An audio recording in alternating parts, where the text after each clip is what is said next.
نہیں آپ نے کہہ دیا اختر قادری خلد میں چل دیا یہ زباں ایک جنت رسیدہ کی ہے دھوم. Hello hello.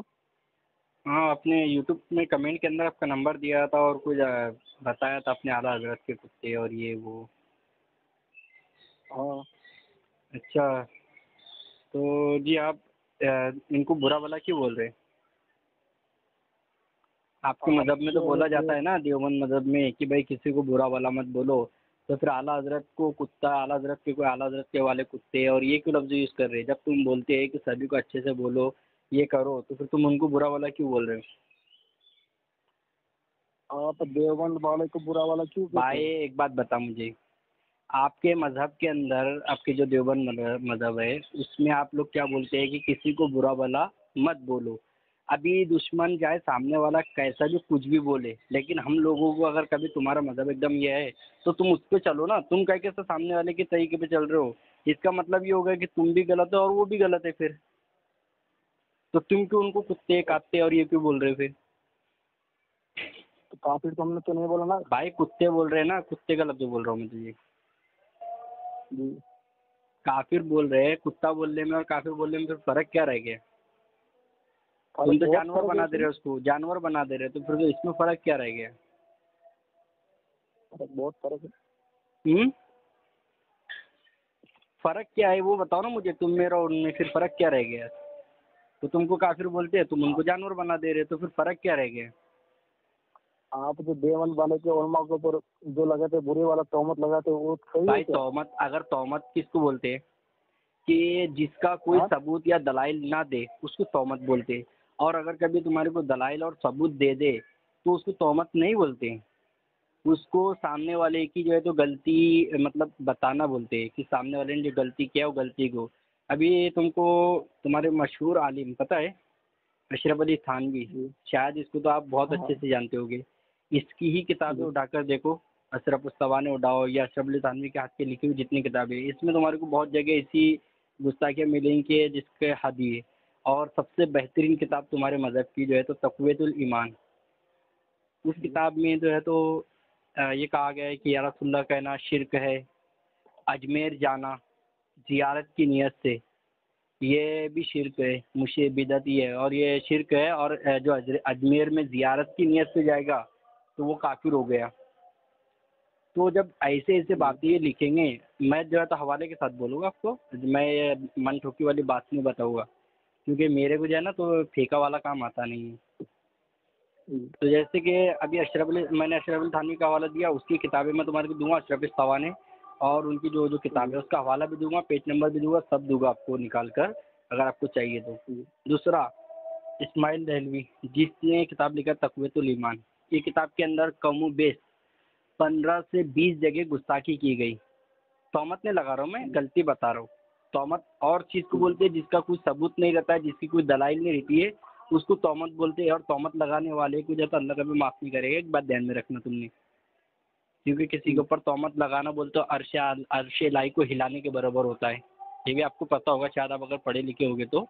لیکن اسماعیل دہلوی نے جو گستاخی کیا اپنی کتاب تقویۃ الایمان کے اندر بہت جگہ، اس میں یہاں تک کہ لکھا کہ نبی کو علم غیب والا ماننا یہ بھی کفر ہے.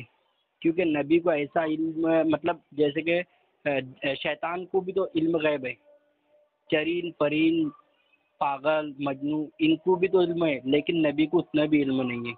یہ بات حوالے میں لکھا ہوا ہے باقاعدہ کتاب کے اندر، اس چیز کی ہے، میرے پاس سے نہیں بول رہا ہوں یا تہمت نہیں لگا رہا ہوں، کتاب میں لکھا ہوا ہے باقاعدہ، اس کتاب میں ملے گا آپ کو. دوسری بات، ایک مولوی اور ایک ہے برائین کافیہ، خلیل احمد امبیڈکری نے اسے لکھا ہے. شاید آپ کو معلوم نہیں ہوگا خلیل احمد امبیڈکری کون ہے تو، لیکن ان کی کتاب لکھی ہوئی ہے، یہ دارالعلوم دیوبند سے کتاب کو چھپی ہوئی ہے. اور دارالعلوم ندوہ کے اندر بھی کتاب شاید آپ کو ملے گی. میں عقل کنواں مہاراشٹر میں پہچانتے کیا آپ؟ ہلو، آپ مہاراشٹر کے ہو کیا؟ ہلو. ہاں مہاراشٹر کے ہو آپ؟ مہاراشٹر سے ہو؟ نہیں. اچھا، مہاراشٹر کے اندر کسی سے پوچھنا، عقل کنواں بہت بڑا مدرسہ ہے دیوبندیوں کا. میں اسی مدرسے سے نکلا ہوں پڑھ کے. اور وہاں کی لائبریری جو ہے دارالعلوم اسلامیہ کے جو پاس کی جو لائبریری ہے، اپنے جو یتیم سوری جو تام ہے نا جہاں پہ کھانا وغیرہ کھلاتے ہیں، اس کے پاس ہی میں لائبریری ہے. مسجد میمن کے پیچھے، مسجد میمن کے پیچھے جو لائبریری ہے، اسی لائبریری کے اندر یہ کتابیں آپ کو مل جائیں گی پوری. میں مہاراشٹر کی بات بتا رہا ہوں، جہاں پر میں نے کتابیں پڑھا وہاں کی بتا رہا ہوں. میں مطلب بول تو سنی سنائی باتوں پہ بھی میں وہ نہیں کرتا ہوں کہ بھائی سنی علماء نے بول دیے تو اسی کے اوپر پختہ. میں نے اپنے آنکھوں سے چشمدید گواہ خود ہوں، اور میں خود دیکھ کر آیا ہوں کتابیں وہاں موجود ہے. تو برائن قاطعہ جو کتاب ہے، وہ کتاب جو ہے تو وہاں پر میں خود نکال کے اس کو پڑھا تھا. تقویۃ الایمان کتاب بھی میں وہاں سے نکال کے پڑھا تھا، اور وہاں سے میں نے لایا بھی تھا. میرے پاس تقویۃ الایمان کتاب موجود بھی ہے. دوسری ایک کتاب ہے فتاوی رشیدیہ، اس میں لکھا ہے محرم کا کھچڑا شربت یہ سب جو ہے تو شرک کی کام ہے، اور یہ کھانا ناجائز سے حرام ہے. اور دوسری جگہ ان سے سوال پوچھا گیا ہے کہ دیوالی ہولی اس کی پوری کچوری کھانا کیسا ہے، تو بولے کھا سکتے ہیں، اس میں کوئی وہ نہیں ہے. یعنی محرم کا کھچڑا، محرم کی شبیل وغیرہ حرام کیوں ہے بھائی؟ اس پہ تو اللہ کا کلام پڑھ جاتا ہے نا. فاتحہ میں ہم لوگ کیا پڑھتے ہیں؟ لا یستوی پڑھتے، چاروں کل شریف پڑھتے، الحمد شریف پڑھتے، اس کے بعد میں الف لام میم پڑھتے ہیں مفلحون تک کے، اور کچھ لوگ آگے تک کے بھی پڑھتے ہیں، لیکن مفلحون تک کے پڑھتے ہیں. اس کے بعد میں ویلاکم جو ہے تو یہ آیت ہے، جیسے کہ ویلاکم دوسرے پارے کے اندر کی کچھ چند آیتیں ہیں، 8ویں پارے میں کچھ چند آیتیں، 17 یا 18ویں پارے میں کچھ چند آیتیں، اور اس کے بعد میں 21واں اور 23ویں پارے کی چند آیتیں سے ملا کے ایک ویلاکم بنی ہوئی ہے جو کہ وہ پڑھتے ہیں. اس کے بعد میں بکشنا. اب بخشش تو یار بخشنا تو وہی طریقہ ہے اللہ کے، پہلے تو سب سے پہلے اللہ سے جو پڑھا گیا ہے اس میں جو غلطی ہوتا ہے اس کے لیے معافی مانگتے، پھر اس کے بعد میں اللہ تبارک تعالیٰ کو مطلب اس کا اجر پہنچاتے، اللہ کی بارگاہ میں اس کا اجر پیش کرتے. پھر اس کے بعد حضرت محمد صلی اللہ علیہ وسلم کے بارگاہ میں پیش کرتے. پھر نبی کے صدقے میں تمام انبیاء، نبی علیہ السلام ان کی بارگاہ میں پیش کرتے. پھر تمام صحابہ کرام، ازواج المحترات، اہل بیت اطہار، بزرگان دین، خلفائے راشدین، امام مجتہدین، ثلاثین اربعہ کی بارگاہ میں نظر کرتے. تو اس طرح پیش کرتے. یہ تو اس میں تو کوئی قرات نہیں ہے. تو جب فاتحہ پڑھی جا رہی ہے تو اس میں تو کوئی غلط نہیں ہے نا. پہلے اللہ کو، تو اللہ کا نام سب سے پہلے لیا جا رہا ہے. بخشا کس کو جا رہا ہے؟ سب سے پہلے اللہ کو بخشا جا رہا ہے. تو جس چیز پہ اگر قرآن یا فاتحہ پڑھی جائے تو وہ چیز غلط کیسی کیا ہو جائے گی؟ یہ بتاؤ بھلا مجھے. وہ تو غلط نہیں ہے نا. دیکھو فاتحہ کا طریقہ جو ہے تو اگر یہ جس طرح میں نے بتایا آپ کو اسی طرح ہے. کچھ لوگ جو ہے تو اس کو شارٹ میں بھی پڑھتے ہیں، چاروں کل پڑھ کے، الحمد پڑھ کے، الف لام میم پڑھ کے، ویلاکم پڑھ کے، یا تو چاروں کل پڑھ کے ڈائریکٹ بھی بخش سکتے ہیں، اس طرح ہے. لیکن قرآن شریف بھی پڑھتے ہیں اور سب سے پہلے اللہ کو ہی بخشتے، اللہ کی ذات کے لیے مطلب وہ کرتے ہیں. سب سے پہلے نہ نبی کا نام لیتے، نہ غوث کا نام لیتے، نہ ولی کا نام لیتے، نہ علی کا نام لیتے، نہ کس کا نام نہیں لیتے. سب سے پہلے اگر بخشتے ہیں تو اللہ کو بخشتے. اب اللہ کے بعد اگر کسی کو بھی بخشا جائے تو اللہ تو رحیم و غفور الرحیم ہے، اور وہ تو بخشنے والا ہے، وہ سب یہ ہے، ہر چیز پہ قادر ہے. تو اس کے بعد اللہ سے جو ہے تو اللہ تبارک تعالیٰ کو بول کر اگر کبھی کسی کو بھی اس کا ثواب پہنچائیں گے تو اللہ تعالیٰ پہنچا دیں گا.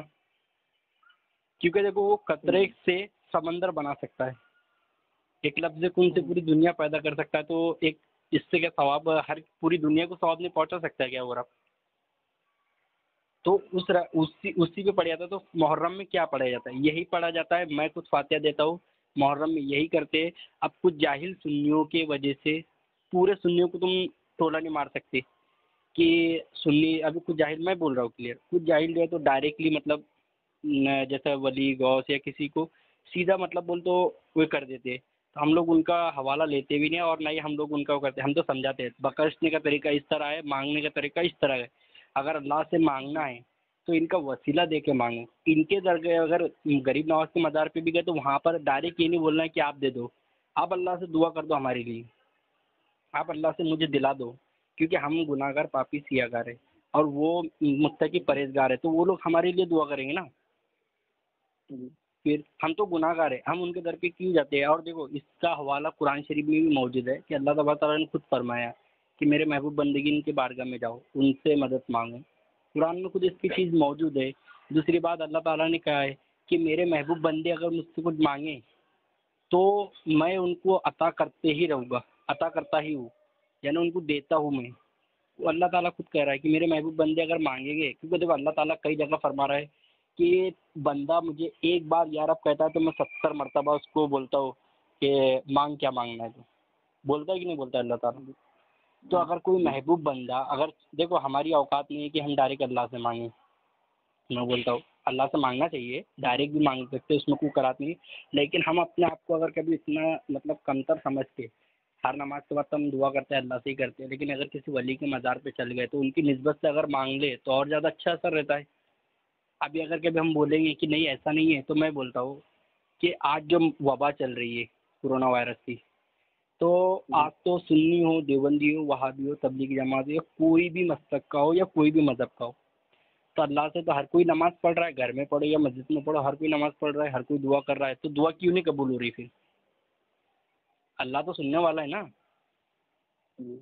اگر وہ سننے والا ہے، اگر کوئی یہ اس چیز کا انکار کرے گا کہ اللہ ابھی سن نہیں رہا ہے، یا اللہ اگر یہ نہیں کر رہا ہے، تو وہ کافر ہو جائے گا، ڈائریکٹلی کافر ہو جائیں گے، کیونکہ اللہ سن رہا ہے اور اللہ ابھی اپنا امتحان لے رہا ہے، آزمائش ہے اپنی، کیونکہ اس آزمائش میں اگر ہم لوگ اگر کبھی، کیونکہ ہمارے کو دعا مانگتے رہنا ہے، یہاں پر ہماری نا امیدی نہیں رکھنا ہے کہ اللہ تعالیٰ دعا تو قبول نہیں کر رہا ہے، کیا دعا مانگے، ویسا نہیں، اگر جس نے نا امیدی رکھو تو ڈائریکٹ اسلام سے خارج ہو جائے گا۔ اللہ پر امید بنا کے، کیونکہ دیکھو اللہ کا کروڑوں احسان ہے کہ ابھی تک کے مسلم سماج کے اوپر ابھی تک کے مطلب بولتا ہے ایسی آفت گڑی نہیں کہ وہ بھوکا مرا یا بھوکا سویا۔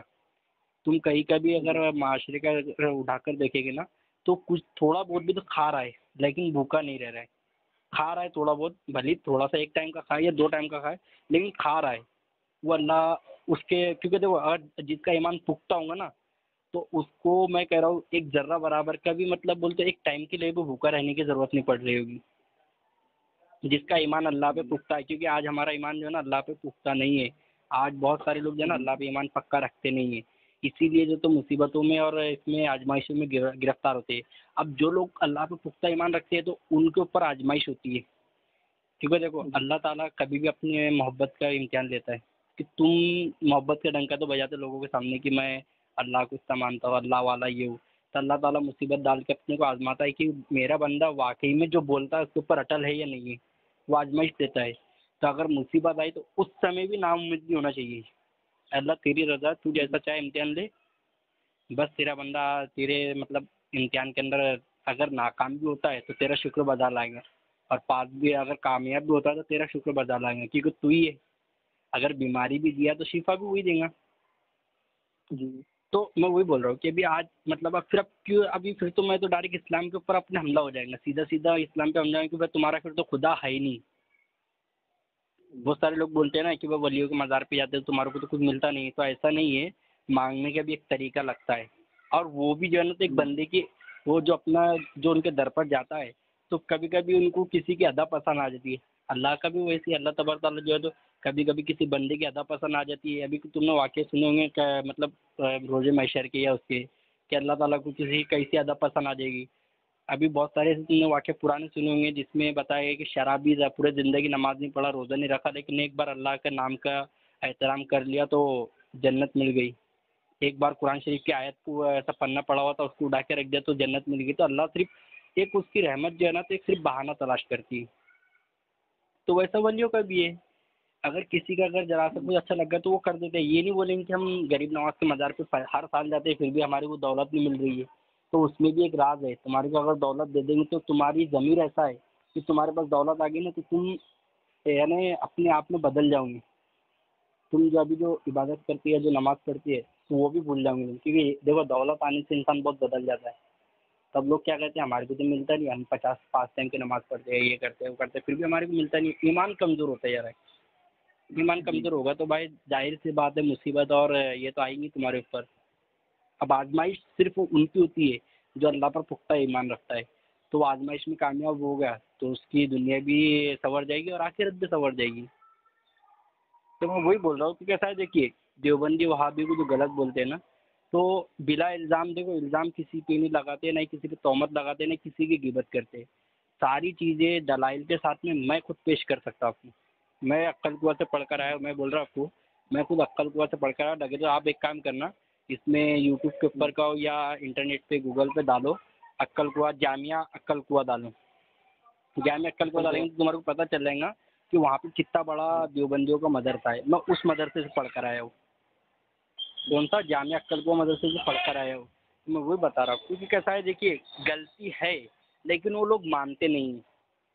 غلط یہ نہیں بولتے، وہ لوگ مانتے نہیں. اور دوسری بات ایک بات بتاؤ، فرقہ بنانے کی ضرورت کیا تھی دیوبندی یا وہابی تبلیغی جماعت؟ یہ اگر اہل سنت پہلے سے چلتے آ رہے، دیکھو میں بتا دوں آپ کو، آپ کے گاؤں کے اندر اگر کے بھی 1000 لوگ ہیں تو 1000 میں سے 800 لوگ تمہارے کو ایسے ملیں گے کہ جو سنی ہیں، اور 800 میں سے 200 لوگ وہ ایسے ملیں گے کہ جن کے باپ دادا سنی تھے. ملیں گے کہ نہیں ملیں گے ایسے آپ کو؟ جن کے باپ دادا سنی ہے یا تو ان کے پہلے پردادا سنی ہے، وہ سنی ان کے پردادا پاس تو سنی ملیں گے تمہارے کو، کیونکہ پہلے سنی ہی تھے. اور شیعہ مسلک تھا. شیعہ اور سنی یہ حضرت علی کے دور پاس سے بنا تھا، جب حضرت امیر معاویہ رضی اللہ تعالیٰ عنہ اور حضرت علی رضی اللہ تعالیٰ عنہ کی جب اس سمے جو جنگ ہوئی تھی تو حضرت عثمان علی کے قاتل کو لے کر جنگ ہوئی تھی. حالانکہ وہ جنگ بھی جائز تھی، اس میں کچھ وہ نہیں تھا، کیونکہ حضرت علی کے قاتل کا مطلب اس پہ جنگ ہوئی تھی. تو اس سمے جو اتحاد ہوا تھا تو اس سے 3 فرقے بنے تھے اس سمے اتحاد کے ٹائم پہ. ایک بنا تھا اہل سنت والجماعت، ایک بنا تھا شیعہ، اور ایک بنا تھا خارجی. خارجی جو ہے وہ نہ امام حسن کو امام اہل بیت کو مانتے ہیں اور نہ صحابہ کو مانتے ہیں. شیعہ صحابہ کو نہیں مانتے اور اہل سنت صحابہ کو بھی مانتے اور اہل بیت کو بھی مانتے. تو یہ فرقے اس سمے بنے تھے. اس کے بعد میں جو ہے تو یہ آیا تھا ابن وہاب نجدی، محمد ابن وہاب نجدی آیا تھا. تو وہ تو مٹ گیا تھا لیکن واپس بعد میں پیدا ہوا. پھر اس کے بعد میں دیوبندی وہابی یہ الگ سے بنے. تو یہ بننے کا انہوں نے بنائے کیوں؟ لوگوں نے وہاں سوال کرنا چاہیے نا. یہاں سوال کیوں کرتے ہیں لوگ؟ وہاں سوال کرنا چاہیے کہ دیوبندی فرقہ بنائے کیوں آخر کر کے؟ تم نے سنی جماعت تو چلتی آ رہی تھی نا، اسی سے کام کرنا تھا. ابھی تم بولیں گے جماعت کا کام یہ تو اللہ اس کے رسول بھی کرتے تھے، تو ہمارے اندر بھی قافلے نکلتے ہیں، پر وہ ویسا نہیں ہے نا. قافلے نکالو، جاؤ، لوگوں کو دین سکھاؤ. منع نہیں کر رہے، لوگوں کو دین سکھاؤ، سب سکھاؤ، لیکن ولیوں کے گستاخ مت بناؤ. ولیوں کے در کے گستاخ مت بناؤ. ولیوں سے نفرت مت پیدا کرو. سلام سلام پڑھتا ہے تو اس کو مت روکو. تم سلام پڑھنے والوں کو سلام پڑھنے دو، درگاہ پہ جانے والے کو درگاہ پہ جانے دو، فاتحہ دینے والے کو فاتحہ دینے دو. جو کرتا ہے اس کو کرنے دو، تم اس کو روکو مت. تم تبلیغی جماعت کا کام کرو یا کچھ بھی کر دو. اگر میں بتا دوں ابھی کوئی سانپ رستے سے جا رہا ہے، تم سانپ کو اگر چھڑی ماریں گے تو تمہارے اوپر پلٹ کر وار کرے گا. کرے گا یا نہیں کرے گا؟ کتا جا رہا ہے، کتے کو اگر تم ماریں گے تو کتا تمہارے اوپر پلٹ کر وار کرے گا. تو اگر وہ اس کے رستے سے جا رہا ہے اور تم اس کو چھیڑو گے نہیں تو تمہارے کو کچھ بھی نہیں کرے گا. پتہ ہے کیا؟ تو اب یہ کیا کرتے ہیں معلوم ہے کیا؟ کہ 40 دن کا چلہ لگا کر آتے ہیں، وہاں سے آنے کے بعد میں بولتے ہیں کہ یہ شرک ہے، وہ بدعت ہے، یہ مشرک ہے. تو پھر کون نہیں وار کرے گا؟ ابھی ایک بات بتاؤ میرے کو، جیسے کہ اگر تمہارے دوست بیٹھے تو تم اگر کسی دوست کی تم غلطی نکالو گے تو تمہارا دوست تمہاری پوری تاریخ ہسٹری نکالنے بیٹھ جائے گا کہ یہ کیا کرتا تھا، کیا تھا، اس کی کتنے یہ ہے، اس کی کتنے یہ ہے. مطلب تمہاری خامیاں ڈھونڈے گا. تمہاری خامی ڈھونڈے گا، پھر لوگوں میں شیئر کریں گے کہ یہ بھی تو ایسا ہے، وہ بھی تو ایسا ہے. تو وہی معاملہ یہاں ہوا کہ یہ آئے سنیوں کو چھیڑے کہ یہ فاتحہ دیتے، یہ دیتے، اس لیے مشرک ہوئے، شرک ہو گئے. تو پھر سنیوں نے کیا کرے؟ ان کے پرکھوں کی کہانی نکال لی پوری کہ ان کے پرکھے بھی تو پھر یہ بھی گستاخ رسول ہے. ہوا نا معاملہ خراب. اگر تم آتے، تمہارا کام کرتے، نہ سنیوں کو چھیڑتے، نہ سنی تمہارے کو وہ کرتے. معاملہ انہوں نے بگاڑا، سنیوں نے نہیں بگاڑا. سنی اپنے اپنے طریقے پہ پہلے چلتے آ رہے. اور ایک بات بتاتا ہوں، سنی کبھی کسی کو آگے آ کے چھیڑتا نہیں. وہ ان کی نماز پڑھتے ہیں، ان کا درگاہ پہ جاتے ہیں، وہ کرتے ہیں، کسی کو کچھ بولتے نہیں. لیکن یہ آتے ہیں چلا اپنے اس میں آ کے. ابھی دیکھو میرے پاس میں 50 ویڈیو ایسے ملیں گی جس کے اندر جو ہے تو درگاہ پہ جانے کو شرک مشرک ایک دم اسٹیٹ پہ سے زور زور سے بولتے ہیں. تاریخ جب میں اپنے ان کے اٹھاؤ، مولانا جرجس کے بیان اٹھاؤ، تمہارے کو ہر اس میں سنیوں کے مطلب ایک دم یہ بتائیں گے تمہارے کو کہ یہ سنی تو حلوہ بناتے ہیں. ابھی یار حلوہ بنا رہے تو اس میں تمہاری کو کیا دقت ہے؟ ابھی شب برات کا حلوہ کھائے یا کچھ بھی کرے تو کھا رہے نا، فاتحہ دلا رہے، اس پہ کو جو بھجن گیجن تھوڑی نہ پڑھ رہے. تو تمہاری کو کیا دقت ہو رہی ہے؟ اب تم چھیڑو گے تو سنی تو بولیں گے. تو یہی وہی معاملہ ہے. اصل میں معاملہ کچھ ہی نہیں ہے. اگر یہ سنیوں کو چھیڑنا بند کر دے تو سنی ان کو چھیڑنا بند کر دیں گے. تم تمہارا تبلیغ جماعت کا کام کرو، ہم ہمارا کام کرتے ہیں. اتحاد کی بھی بات ہم نے وہی بولے، کیا ہو اتحاد کرتے ہیں تو تم نہ سنیوں کو چھوڑو نہ سنی تمہارے کو چھیڑیں گی. تم تمہارا کام کرو، سنی ان کا کام کرے گے. کوئی کسی کو چھیڑے گا نہیں. اگر اتحاد کرنا ہے نا تو سب سے پہلے تمہارے کو ایک دوسرے کو ٹوکنا بند کرنا پڑے گا. سمجھے گا؟ اتحاد کرنے کے اندر نہ تم سنیوں کو کچھ بولو نہ سنی تمہارے کو کچھ بولیں گے. تم سنیوں کو بولنے کے بعد تم درگاہوں پہ جاتے، بھلے ہم تمہارے انتظام کر دیتے درگاہ پہ جانے کے لیے، تم درگاہ پہ جاؤ. تم فاتحہ دلا دے، ہم تمہارا انتظام کر دیتے، تم فاتحہ دلاؤ، تم ان کو برا مت بولو، یہ تمہارے کو برا نہیں بولیں گے، خلاص ہو گیا معاملہ، جھگڑا خلاص، بڑھانے کی ضرورت ہی نہیں ہے اس کو۔ ابھی آپ کو سمجھ میں آیا بھائی کچھ؟ جی جی، اگر کچھ برا لگا ہو تو معاف کرنا، میں آپ کو، کیونکہ مجھے پتا ہے آپ کو باتیں جو بتایا میں نے یہ ساری جو ہے تو یہ مطلب جاہلیت والی باتیں نہیں، انسانیت والی باتیں۔ ہاں وہ لوگ برے ہیں، ان کو میں ٹھیک ہے، وہ ان کے طریقے پہ ہے، دیکھو قبر میں جس کا اس کا یہ دے گے، جس نے گستاخی کرا وہ اپنا انجام برابر بھگتے گا اور بھگتتا ہے، میں یہاں وہ نہیں کروں گا، لیکن اگر وہ چھیڑیں گے تو پھر ہم چھوڑیں گے بھی نہیں، یہ تو ظاہر سی بات ہے، اگر کوئی چھیڑے گا تو چھوڑنے کا مسئلہ ہی نہیں آتا ہے پھر وہاں پر تو، کیونکہ دیکھو اپنے کو کوئی وار کرتا تو اپن اس کو واپس پلٹ کر وار کر دیتے، تو اسی لیے تو کہتا ہے ابھی دیکھو تمہارے کو لگے تھے کوئی اگر تمہارے کو کوئی اگر دیوبندی اگر کسی سنی کو اگر کچھ بولتا ہے تو تم وہاں پر اس کو چیک اسی کو اس میں اٹتا گا کہ بھائی تم اس کو برا کیوں بول رہے ہیں، تو دیکھو تمہارے کو کیسا تمہارے کو یہ بتائیں گا کہ ایسے، ارے تم چھوڑ دو نا، وہ شرک کرے مشرک کریے بدعت۔ ابھی میرے کو ایک بات بتاؤ، یہ کہتے ہیں پورے مطلب وہابی دیوبندی کی سنی جو ہے تو درگاہ پہ جانے کی وجہ سے مشرک ہو گیا، برابر ہے؟ ابھی ایک بات بتاؤ میرے کو کہ کافر یا مشرک کے پیچھے نماز ہوتی ہے کیا؟ نہیں ہوتی ہے نا، تو پھر ابھی تمہارے کو اکثر سنیوں کی مسجدوں کے اندر پورے وہابی دیوبندی تبلیغی جماعت، جماعت اسلامی یا اہل حدیث جماعت، یہ سنی مسجدوں میں نماز پڑھنے کی جاتی؟ پھر اگر سنی کافر ہو گیا، دیکھو ایک بات بولی کہ اگر کوئی ذرا سا بھی ذرہ برابر بھی اگر اللہ تبارک و تعالیٰ کے علاوہ اگر کسی کو بھی اگر پوچھتا ہے تو وہ خارج اسلام ہے، اور خارج اسلام اگر کتنی بھی نماز پڑھ لے یا کتنے بھی روزے رکھ لے تو اس کی عبادت قبول نہیں ہے، اتنا تو معلوم ہے نا، تو پھر یہ نماز پھر یہ سنیوں کے پیچھے نماز پڑھنے کیوں جاتے؟ جب سنی اسلام سے خارج ہو گیا تو پھر اس کے پیچھے نماز پڑھنے کیوں جاتے؟ یہ سوال کبھی کسی تم نے دیوبندی سے پوچھ لینا کیا کسی وہابی کوئی اچھے بڑے عالم سے کہ سنی اگر مشرک ہوگا تو اس کے پیچھے نماز کیوں پڑھنے جاتے؟ دیکھو مشرک وہی ہوتا ہے جو اللہ کے علاوہ کسی اور کو پکارتا ہے یا اللہ کے علاوہ کسی اور کو سجدہ کرتا ہے تو وہ مشرک ہو جاتا ہے ان کی نظر میں، میری نظر میں صرف یہ ہے کہ اللہ کے علاوہ اگر کسی کو عبادت کے لائق مانے تو وہ مشرک ہے۔ مدد تو ہم کسی کو بھی پکار سکتے ہیں، مدد تو ہم عام آدمی کو بھی پکار سکتے ہیں، ہم کسی کو بول سکتے ہیں کہ بھائی میری مدد کر دے، مدد کے لیے کہیں منع نہیں ہے، کوئی ٹوک ٹوک نہیں ہے، مدد کسی سے بھی مانگ سکتے، تم کافر سے بھی مدد مانگ سکتے، ایسا نہیں کافر سے مدد مانگنے میں منع کیا گیا ہے، اگر تم کچھ ضرور اس میں پھنس گئے ہو مجبوری ہے تو تم کافر سے بھی مدد مانگ سکتے، مدد مانگنے میں کہیں پہ اکراہت نہیں ہے اور کہیں پہ روک ٹوک نہیں ہے۔ ہاں اللہ کے علاوہ اگر تم کسی کو سجدہ کرتے ہو، چاہے تعظیم سجدہ کرتے ہو تو وہ حرام ہے، اور اگر کبھی عبادتی سجدہ کرتے ہو تو کفر ہے، چاہے وہ مزار پہ کرو، درگاہ پہ کرو یا ماں باپ کو کرے، کس کو بھی کرے، اگر تم سجدہ کرتے تو وہ حرام ہے، اور اگر عبادت کے سجدہ کیے تو تم کافر ہو گئے۔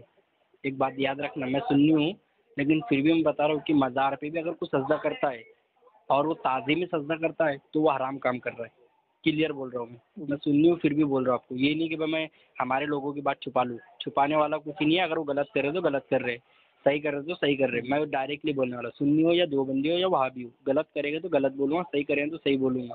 اگر کوئی سنی مزار پہ جا کر مزار پہ سجدہ کرتا ہے یا طواف کرتا ہے تو وہ غلط کرتا ہے، اور اس کے لیے ہم خود کہتے ہیں کہ وہ شخص جو ہے تو گناہ گار ہے، ٹھیک ہے؟ اس کو اگر معلومات نہیں ہے تو اس کو معلومات دو، یہ نہیں کہ اس کو ڈائریکٹلی اسلام سے نکال دو، معلومات دو، اس کو بتاؤ کہ بھائی دیکھ تیرے کو معلومات نہیں ہے، درگاہ پہ سجدہ نہیں کرتے، اس کو بتا دو نا تم کہ دیکھ درگاہ پہ سجدہ نہیں کرتے، سجدہ کرے گے تو کیسا شرک ہو سکتا ہے یا حرام ہو سکتا ہے، تم الٹا گناہ میں گر جاؤں گے، اس کو بتانا چاہیے نا، کہ اس کو ڈائریکٹ بول دینا کہ تم سجدہ کرتے ہو تم کافر ہو گئے، تو پھر تو نہیں بھی کھولنے والا کھول جائے گا۔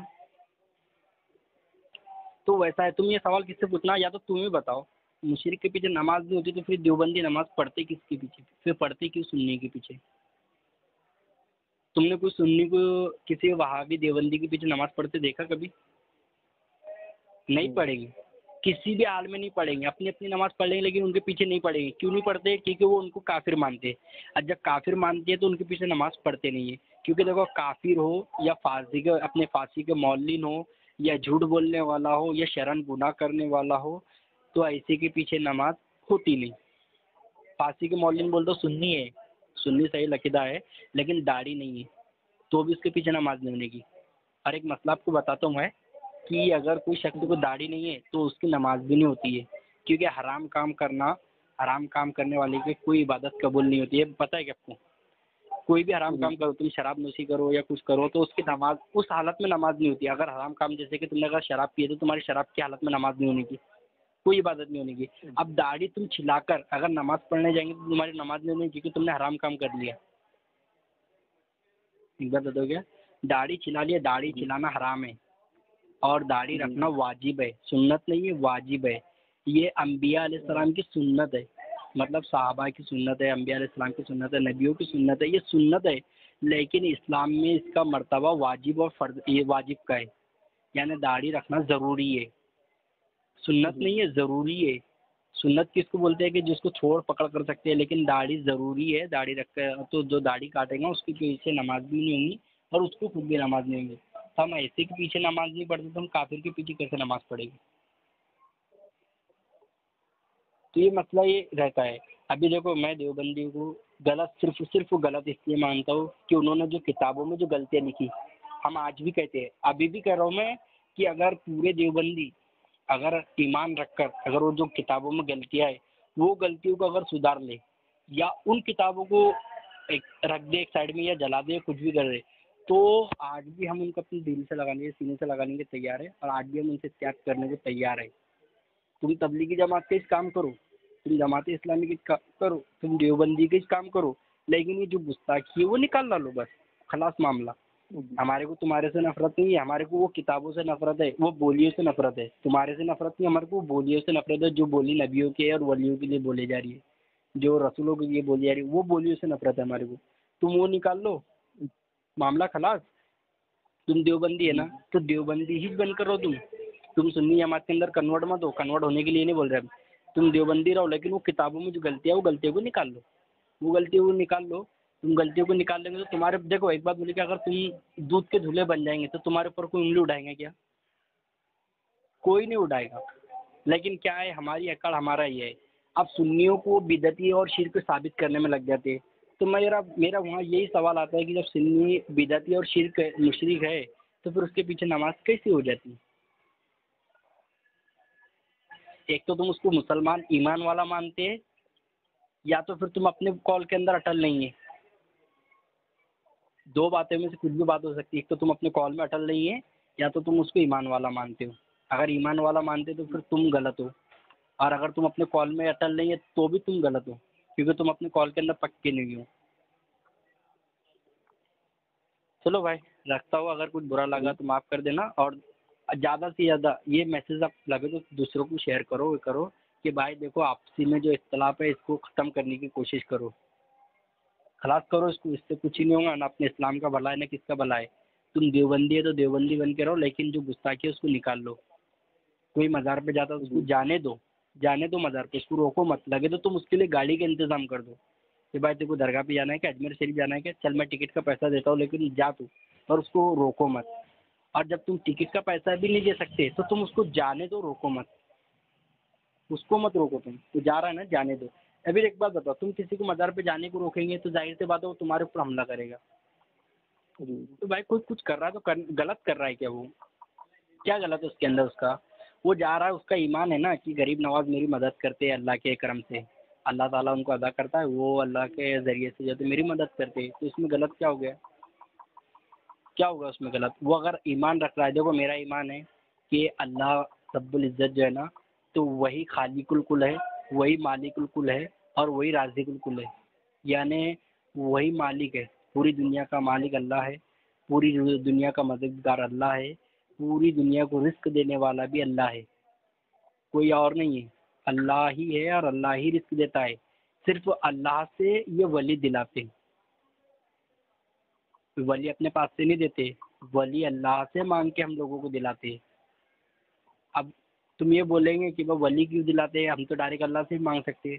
تو اللہ تبارک تعالیٰ بھی ڈائریکٹ نہیں دیتا ہے، پہلے وہ کسی بندے کے دل میں جو تو تمہارے لیے رحم ڈالتا ہے، کسی بندے کے تمہارے دل میں کسی بندے کے اس میں ڈالتا ہے، پھر تمہارے کو اس کے ذریعے سے رزق یا روزی ملتی ہے. ڈائریکٹ تو نہیں ملتی ہے نا کہ اللہ تعالیٰ ڈائریکٹ اپنے پاس میں ہاتھوں میں پیسے دے دیتا ہے. دیتا ہے کیا؟ کسی کے ذریعے سے ہی ملتا ہے نا. اگر تم نے اللہ سے دعا کرے کہ اللہ میرے کو اچھے سے اچھی روزی لگا دے, میرے کو اچھے سے اچھا جاب دلا دے, تو اللہ تعالیٰ ڈائریکٹ تمہارے کو جاب پہ لگا نہیں دے گا کہ چلو تم جاؤ وہاں جاب پہ لگ جاؤ. نہیں, تمہارے دل میں ایک ذہن میں ایسا ایک یہ وصف ڈالیں گے اللہ تعالیٰ کہ یہاں پر جا کے اپلائی کرو. تم وہاں جا کے اپلائی کریں, تمہارے کو 10 کمپنیوں کے نمبر ملیں گے, تم 10 کمپنیوں میں سے 8 کمپنیوں میں انٹرویو کے لیے جائیں گے. 8 میں سے تمہارے کو 5 کمپنیوں کے بلایا ہوا آئیں گا, 5 کمپنیوں میں تمہارا ٹیسٹ ہوگا, پھر اس میں سے تم 1 یا 2 کمپنی میں پاس ہوں گے, پھر تمہارے اس کے بعد میں تم ایک کمپنی میں لگو گے. جب کمپنی میں لگیں گے تب تمہاری روزی چالو ہوگی. تو ہمارے کو تو یہاں کھوج کرنا پڑ رہا ہے نا کہ ہمارے کو ڈائریکٹ یہ پتہ چل رہا ہے کہ سیدھا سیدھا وہاں جانا, وہاں تمہارے کو جاب مل جائے گی. ملتی ہے کیسا ڈائریکٹ؟ نہیں ملتی ہے نا. ہم کو پہلے ڈھونڈنا پڑتا ہے. اسی طرح یہ بھی ہے, ولیوں کے در پہ جاؤ, وہاں پر بھی وہ بھی ڈائریکٹ نہیں دیتے نا. وہ بھی ایسا تھوڑی ہے کہ تم وہاں سے مانگ کر آئے تو انہوں نے ڈائریکٹلی وہاں سے بول دے گے کہ جاؤ وہاں جا کر نہ یہ لے لے, وہاں یہاں جا کے لگ جا. نہیں, وہی کرنا پڑے گا تمہارے کو. دیکھو محنت تمہارے کو دونوں طرف سے کرنا ہے, چاہے اللہ سے ڈائریکٹ مانگو یا ولیوں کے ذریعے سے مانگو, محنت تو تمہارے کو کرنی ہی ہے. ایسا تمہارے کھانا آگے پڑا اور تم کہیں گے اللہ میرے منہ پہ ڈال دے, تو نہیں جائیں گے جب تک کہ تم حرکت نہیں کرو گے. حرکت کرنا پڑے گی تمہارے کو, محنت کرنا پڑے گی. دوسری بات کہ تم دوا اگر بیمار ہو, اللہ سے شفا مریض یہ کرو. اب وہ بہت سے لوگ بولتے ہیں, ابھی میرے کو ایک بھائی کا فون آیا تھا صبح, وہ بول رہا تھا کہ تم غریب نواز کے مزار پہ جاتے ہو, وہاں سے تم اچھے ہو کر آ جاتے ہو, تم کہتے کہ میرے کو جب غریب نواز کے درگاہ پہ گیا تو اچھا ہو گیا. تو بھائی ایک ظاہر سی بات ہے, ابھی ایک بات بتاؤ میرے کو, تم کسی ہاسپٹل میں گئے, شہر میں 50 ہاسپٹل ہیں, تم 50 ہاسپٹل میں سے تم اگر کسی ہاسپٹل میں گئے تو تم کیا بولیں گے؟ اگر تم وہاں سے وہ ہاسپٹل سے اچھے ہو کر آ گئے تو تم کیا بولیں گے کہ میں فلاں ہاسپٹل میں گیا تھا, وہاں پر میرا علاج اچھا ہوا اور وہاں سے میرے کو علاج مل گیا. یہی بولیں گے نا تم, کہ یہ بولیں گے کہ میں دواخانے میں گیا, مطلب میں یہاں گیا تھا میرا علاج ہو گیا, مطلب دواخانے کا نام لیے بنا کر بولیں گے تو لوگ تو پوچھیں گے کہ بھائی کون سا ہاسپٹل میں گیا تھا تو, تیرا علاج کہاں پر ہوا, کون سا ڈاکٹر اچھا ہے, وہ دواخانے میں بھی کون سا ڈاکٹر اچھا ہے. ابھی جیسے کہ یہاں ممبئی کے اندر ہمارے یہاں پہ بھی بہت سارے دواخانے ہیں. ممبئی میں اگر میں کوئی دواخانے میں جاتا ہوں تو وہاں پہ کون سا ڈاکٹر بھی رہتا ہے نا, کیونکہ سارے ڈاکٹر تو علاج نہیں کر پائیں گے ویسا, ہم ڈاکٹر بھی بتائیں گے. کیونکہ اورنگ آباد میں ایک ہاسپٹل ہے اپیکس ہاسپٹل, اس میں ایک اپنا مسلم ڈاکٹر ہے, ڈاکٹر زید کر کے, تو وہی ڈاکٹر ایک دم بہترین علاج کرتا ہے. تو اگر میں وہاں جاؤں گا تو میں یہی بولوں گا نا کہ بھائی میں اپیکس ہاسپٹل میں گیا تھا اورنگ آباد کے اندر, میرا وہاں علاج بہت اچھا ہوا اور یہ ڈاکٹر نے کرا. میں نے ڈائریکٹ یہ بولنا تھا نا کہ بھائی اللہ نے علاج کر دیا میرا, میں ہاسپٹل کا نام لوں گا نا جہاں علاج ہوا. اب کوئی مزار پہ گیا, وہاں اس نے دعا مانگا, اللہ تعالیٰ نے اس کی دعا قبول کر لیا تو اس کو علاج شفا مل گئی, تو وہ آ کے کیا بولے گا کہ بھائی میں غریب نواز کے دربار پہ گیا تھا, میرے کو وہاں سے آنے کے بعد میں میرے کو شفا مل گیا. یہی بولیں گے نا. تو بولے نہیں ایسا نہیں بولنا چاہیے, بولے اللہ نے شفا دیا, بولے ایسا بولنا چاہیے. ارے تو بھائی وہ گیا تھا کہاں, پہلے وہ تو بتانا پڑے گا نا اس کو. لوگوں کو مطلب میں ایک بات بتاتا ہوں کہ جو بولتے ہیں وہ سمجھتے نہیں. سمجھ لینا اگر کبھی, تو میں کہہ رہا ہوں نا جھگڑا ہی خلاص ہو جائے گا. میں جو ہے نا میری عمر کم سے کم 27 سال ہے, تو میں 18 سال سے جو ہے نا 17-18 سال سے میں باہر ہوں, میرے شہر سے باہر ہوں میں, اور ہر طرح کے لوگوں سے میں ملا بھی ہوں, ہر طرح کے لوگوں میں رہا بھی ہوں. میں یہاں تک کہ بودھوں کے ساتھ بھی رہا ہوں, ہندوؤں کے ساتھ بھی رہا ہوں, کرسچن لوگوں کے ساتھ بھی رہا ہوں, روم پارٹنر ہو, روم میں بھی رہا ہوں, ان کے ساتھ کھانا پینا بھی کھایا ہو. ایسا نہیں کہ ان کے ساتھ کھانا پینا نہیں کھایا, ان کے ساتھ کھانا پینا بھی کھایا ہو. غیروں میں داڑھی کے ساتھ میں سنت رسول رکھ کر غیروں میں رہا ہوں میں, جبکہ غیر داڑھی سے نفرت کرتے. ایک بات آپ کو معلوم ہے داڑھی والے سے, اور میں غیروں میں داڑھی کے ساتھ میں ان کے ساتھ بیٹھ کے کھانا کھاتا تھا. میرے ساتھ میں ایک پلیٹ میں کھانا کھاتے تھے ہم لوگ. تمہارے اخلاق اگر اچھے رہے گے نا تو تمہارے سے 50 لوگ تمہارے سے متاثر ہو گئے, اگر تمہارے اخلاق اچھے ہے تو. لیکن اگر تمہاری زبان خراب ہے اور تمہارا اخلاق خراب ہے تو کوئی تمہارے پاس میں نہیں آئیں گے. میں رہا ہوں داڑھی کے ساتھ میں, غیروں کے ساتھ رہا ہوں میں, اور غیر میرے ساتھ میں کھانا بھی کھائے, سمجھے گا. تو تم ایسا رہو, لوگوں کو ایسا بناؤ, لوگوں کو ایسا طریقہ بتاؤ, تمہارے بہت چیزیں یہ ہوگی. ہاں میں مانتا ہوں کہ جو جھگڑا چل رہا ہے اپنے اندر, سنی جماعتی تبلیغی الگ الگ جماعت بنا کے بیٹھے, الگ الگ یہ کر کے بیٹھے, تم نہیں کرو, چھوڑ دو, یہ سب ایک ہو جاؤ, آ جاؤ سب, سلام پڑھو. سلام پڑھنے میں کوئی حرج نہیں ہے. سلام کس کے لیے پڑھتے یار؟ نبی کے لیے پڑھتے ہیں نا, کہ کسی اور کے لیے پڑھتے. فاتحہ کس کے لیے دیتے؟ اللہ اور اس کے رسول اور جو ہے مرحومین ان کے لیے پڑھتے ہیں، تو اس میں حرج کیا ہے؟ غلط کیا ہے اس میں؟ اگر پڑھ لیے تو کیا برا ہے اس میں؟ تو تم اس کو غلط ثابت کرنے میں تلے رہتے ہیں کہ وہ غلط ہے غلط ہے۔ ابھی نبی کو غیب داں ماننا کیا غلط ہے؟ اللہ کے نبی تو غیب داں ہے اللہ کے عطا سے۔ اللہ تعالیٰ خود فرماتا ہے کہ میرے نبی کو میں نے سب کچھ عطا کر دیا، دونوں جہاں کی باتیں مطلب میرے نبی کو عطا کر دیا۔ جب اللہ خود کہہ رہا ہے کہ میں نے میرے نبی کو سب عطا کر دیا، تو یہ کہتے بولے اللہ کو بولے کچھ عطا نہیں ہے۔ اللہ تعالیٰ ان کو نور العالم نور کہہ کے پکار رہا ہے، اور تم کہتے کہ وہ نور والے نہیں ہے، ان کو نور والے نہیں کہہ سکتے تم۔ تو اللہ تعالیٰ تو خود فرما رہا ہے کہ وہ نور ہے، اور وہ خود فرما رہے۔ حضرت عائشہ صدیقہ رضی اللہ تعالیٰ نے پوچھی کہ حضرت یوسف علیہ السلام کا حسن اتنا تھا کہ ان کو دیکھ کے مصر کی عورتیں اپنی انگلیاں کاٹ لیا کرتی تھی۔ تو حضرت حضور پاک صلی اللہ علیہ وسلم نے فرمایا کہ تم میرا حسن دیکھنا چاہتی ہو؟ تو انہوں نے کہا ہاں بولے۔ جیسے انہوں نے اپنے چہرے سے ایک پردہ صرف ہٹانے کی کوشش کی، اتنے میں حضرت عائشہ رضی اللہ تعالیٰ سے بے ہوش ہو گئے۔ تو پھر ہوش آیا جب انہوں نے پوچھے، تو جب حضور پاک صلی اللہ علیہ وسلم نے بولا کہ ابھی تو میں نے صرف ایک نقاب اٹھانے کی کوشش کی تو تم ابھی یہ ہو گئے۔ میرے چہرے پہ تو اللہ تبارک تعالیٰ نے 70,000 پردے رکھا ہے۔ تو اللہ کے ربی تو خود کہہ رہے کہ میں نور ہوں۔ جبریل علیہ السلام سے پوچھا گیا کہ جبریل علیہ السلام تمہاری عمر کتنی ہے؟ تو انہوں نے فرمایا میری عمر تو مجھے پتہ نہیں ہے، لیکن میں جو ہے تو دنیا بننے سے 70,000 سال پہلے کے ایسے کچھ بتایا کہ اتنے دیر پہلے سے میں جو ہے تو ایک آسمان پہ ایک تارا دیکھتا تھا، جو تارا 70,000 سال بعد میں چمکتا تھا۔ تو اس تارے کو انہوں نے کہتے 70,000 سال کے ایسے کچھ دیکھے، تو حضور پاک صلی اللہ علیہ وسلم نے فرمایا کہ وہ تارا اور کوئی نہیں، میں ہوں۔ تو میرے نبی نے خود فرما رہے کہ میں نور ہوں۔ جب حضور پاک صلی اللہ علیہ وسلم نور ہے تو تم انکار کیوں کر رہے پھر نبی کو نور ماننے سے؟ نبی فرماتے ہیں کہ میں دیتا ہوں، اللہ مجھ کو دیتا ہے، میں اللہ کے عطا سے دیتا ہوں۔ اگر دینے کا واقعہ اٹھاؤ تو تم حضرت جابر کا واقعہ اٹھاؤ، اپنے ان کی والدہ نے ان کے مطلب حضور پاک صلی اللہ علیہ وسلم کے لیے کچھ کھجوریں بھیجے، حضور پاک صلی اللہ علیہ وسلم نے کچھ پڑھا اور پڑھنے کے بعد میں وہ کھجوریں جو ہے تو لوگوں میں تقسیم کرنے کے لیے بولا۔ لوگوں نے اتنی کھجوریں کھائی کہ سبوں نے اپنا پیٹ بھر لیا، مٹھی بھر کے کھجوریں، جتنا مجمع بیٹھا تھا اتنے مجمع نے پورا پیٹ بھر کے کھا لیا۔ تو نبی تو عطا کرنے والے، پھر بھی وہ کھجوریں بچے۔